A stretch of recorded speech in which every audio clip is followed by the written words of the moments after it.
သူဟာကလထိုင်တလုံးနဲ့မိုးပြန်ပူပေါင်းဒါဇင်ပေါင်းများစွာကိုကျိုးနဲ့ချီပြီးသူ့မျိုးပေါ်မှာမျောနေခဲ့တယ်အစာပိုင်းမှာတော့ဘီဘီတနက်နဲ့ပူပေါင်းတချို့ကိုပစ်ခတ်ပြီးအညင့်ကိုထိန်းချုပ်ခဲ့တယ်ဒါပေမဲ့ခဏအကြာမှာတော့ပါးလွာတဲ့ပူပေါင်းတွေဟာတလုံးပြီးတလုံးသူ့အလိုလိုစတင်ပေါက်ကွဲလာပြီးသူဟာမြေပြင်စီးကိုတဲတဲမှန်မှန်ဥတီနေခဲ့ပါတယ်အန်အောစရာကောင်းတာကသူဟာလေခုံအင်းတစ်ခုပေါ်ကိုဆင်းသက်ခဲ့ပြီး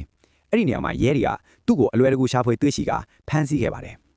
တယောက်တော့သူဟာတာမန်ဖောက်တဲ့သူလိုပဲစားတောက်ဆိုင်တစ်ဆိုင်လဲကိုဝင်ရောက်ပြီးအစားတောက်မှယူစားတောက်ခဲ့ပြီးမင်းစားနေရတဲ့ရုတ်တရက်ရင်ဘတ်ကိုဖိပြီးနှလုံးရက်တယ်လို့မျိုးဟန်ဆောင်ကလဲကျသွားခဲ့ပါတယ်ဝန်ထမ်းတွေဟာအရေးပေါ်ဌာနကိုအလင်းရမြန်ခေါ်ယူခဲ့ကြပြီးအဲ့ဒီရှုပ်ထွေးမှုတွေကြားထဲမှာပဲအဲ့ဒီလူဟာပတ်စံမရှင်းပဲထွက်ပြေးလွတ်မြောက်သွားခဲ့ပါတယ်နောက်ဆုံးမှာတော့စားတောက်ဆိုင်ပိုင်ရှင်တွေဟာတတိထားမိလာပြီးတခြားသူတွေကိုတတိပေးဖို့သူ့ပုံကိုမျှဝေခဲ့ကြပါတယ်အကျဉ်းများစွာဖမ်းဆီးခံရပေမဲ့လည်းသူဟာအဲ့ဒီအလုပ်ကိုသူ့ရဲ့နေ့စဉ်လုပ်ငန်းလိုပဲဆက်လုပ်နေခဲ့ပါတယ်အခုတော့သူ့ကိုနောက်ဆုံးအချိန်ဖမ်းဆီးပြီးတဲ့နောက်မှာထိခိုက်ခဲ့ရတဲ့စားတောက်ဆိုင်တွေဟာတရားဥပဒေရဲ့အရေးယူဖို့ပူးပေါင်းဆောင်ရွက်နေကြပြီးသူ့ရဲ့စားပြီးတဲ့ပြဿနာတွေကိုအပိတိုင်ရပ်တန့်ဖို့ကြိုးစားနေကြပါတယ်